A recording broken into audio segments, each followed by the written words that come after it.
مشکل حالات میں ایک مومن کی ذمہ داری ہے۔ ہم دیکھ رہے ہیں ہماری مسجدیں، ہماری عبادت گاہیں، ہمارے مدرسے، ہمارا دین، ہمارا تشخص، ہمارا وجود، سب کے اوپر سوالیہ نشان کھڑا کیا ہے۔ ایمان خطرے میں ہے۔ ایک بڑی تعداد مانسک طور پر، مینٹل طور پر مرتد ہو چکی ہے۔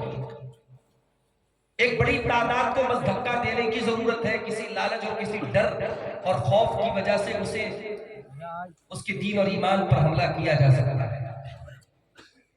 ایسے مشکل دور میں ہماری شریعت کیا کہتی ہے، قرآن کیا کہتا ہے، حدیث کیا کہتا ہے؟ سب سے پہلی بات تو یہ یاد رکھیں، اسلام اللہ کا دین ہے۔ ہم اللہ کے دین پر چلنے والے لوگ ہیں، اور اللہ کا دین کل بھی تھا اور آج بھی ہے اور قیامت کی صبح تک ہے۔ نور خدا ہے کفر کی حرکت پہ کھن کا زن، پھوکوں سے یہ چراغ بجھایا نہ جائے۔ اللہ کے دین کو اتنی آسانی سے مٹایا نہ جائے۔ ہم مٹ سکتے ہیں، ہم ختم ہو سکتے ہیں، اللہ کا دین باقی ہے۔ اس دین کو نازل کرنے والا اللہ تعالیٰ ہے، ہمارے قرآن کا محافظ اللہ تعالیٰ ہے۔ دنیا کے سارے قرآن کی کاپیوں کو جلا دیا جائے تب بھی قرآن مٹ نہیں سکتا۔ 5 سال کے بچے کے سینے میں بھی قرآن میں ہے۔ مجھے لاؤ دنیا کی کسی اور کتاب کی مثال۔ یہ لینگویج ہماری نہیں ہے، ہم تو اردو کے، ہندی کے، بنگلہ کے بولنے والے ہیں۔ ہماری زبان عربی نہیں، ہم اس کی میننگ بھی نہیں جانتا ہمارا بچہ۔ 5 سال کا بچہ، 6 سال کا بچہ قرآن کا حافظ ہے، اور تراویح کی نماز میں کھڑا ہو کر کے پھر پھر پڑھتے سنا۔ یہ اس دین کی اسپیشلٹی ہے، اس دین کی وشیشتا ہے۔ اِنَّا نَحْنُ نَزَّلْنَا الذِّكْرَ وَإِنَّا لَهُ لَحَافِظُونَ۔ اس قرآن کو ہم نے نازل کیا ہے، اور بعض علماء کہتے ہیں کہ یہاں ذکر سے مراد صرف قرآن نہیں ہے بلکہ پوری شریعت ہے۔ اِنَّا نَحْنُ نَزَّلْنَا الذِّكْرَ وَإِنَّا لَهُ لَحَافِظُونَ۔ میرے بندو، اس دین کو نازل کرنے والے ہم ہیں، اس شریعت کو نازل کرنے والے ہم ہیں، اور اس کی حفاظت بھی ہم ہی کریں گے۔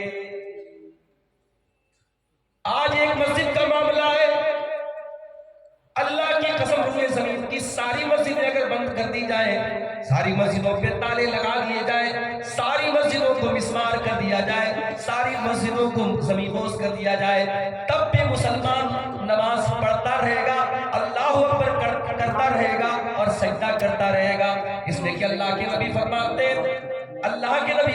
اوتیت خمسا لم یؤتہن احد من قبلی۔ اللہ تعالیٰ نے 5 چیزیں مجھ کو ایسی دی ہیں جو مجھ سے پہلے کسی اور نبی کو نہیں دی۔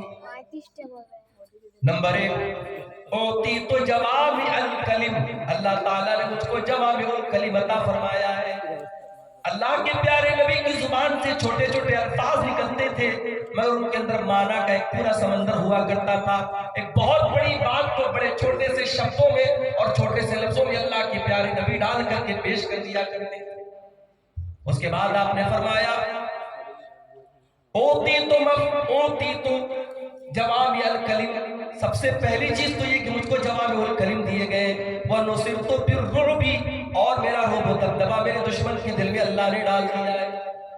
1 مہینے کی مسافت پر، 1 مہینے کے ڈسٹنس پر میرا دشمن مجھ سے دور ہو، پھر بھی اللہ تعالیٰ نے اس کے دل میں محمد اکرم کا دبدبہ اور آپ کا رعب اس کے دل میں ڈال دیا ہے۔ یہ دوسری خاص بات مجھے ملی۔ تیسری چیز، وَجُعِلَتْ لِيَ الْأَرْضُ مَسْجِدًا وَطَهُورًا، اور ساری کی ساری دھرتی کو، ساری کی ساری زمین کو اللہ تعالیٰ نے میرے لیے مسجد بنا دیا ہے اور پاکی حاصل کرنے کی چیز بنا دیا ہے۔ دنیا کے کسی کونے میں چلے جاؤ، پانی نہیں ہے، تیمم کر کے آپ نماز پڑھ سکتے ہیں۔ مسجد نہیں ہے، کوئی بھی پاک صاف جگہ دے کر کے آپ وہاں پہ کھڑے ہو کر کے نماز پڑھ سکتے ہیں۔ یہ اسلام کی خصوصیت ہے میرے جان۔ اور چوتھی چیز اللہ کے نبی فرماتے ہیں، وَأُرْسِلْتُ إِلَى الْخَلْقِ كَافَّةً، اور مجھ سے پہلے جو نبی آئے وہ کسی بستی کے لیے آئے، کسی کمیونٹی کے لیے آئے، کسی سماج کے لیے آئے، کسی وشیش علاقے کے لیے آئے، لیکن میں ساری مانوتا کے لیے، ساری انسانیت کے لیے نبی بنا کر کے بھیجا گیا۔ اور پانچویں چیز، وَخُتِمَ بِيَ النَّبِيُّونَ، میں اللہ کا آخری نبی بنا کر کے بھیجا گیا، میرے اوپر نبوت کی مہر لگا دی گئی، میرے بعد دنیا میں کوئی نبی آنے والا نہیں ہے۔ ہم اس نبی کا کلمہ پڑھنے والے ہیں، اپنے مقام کو پہچان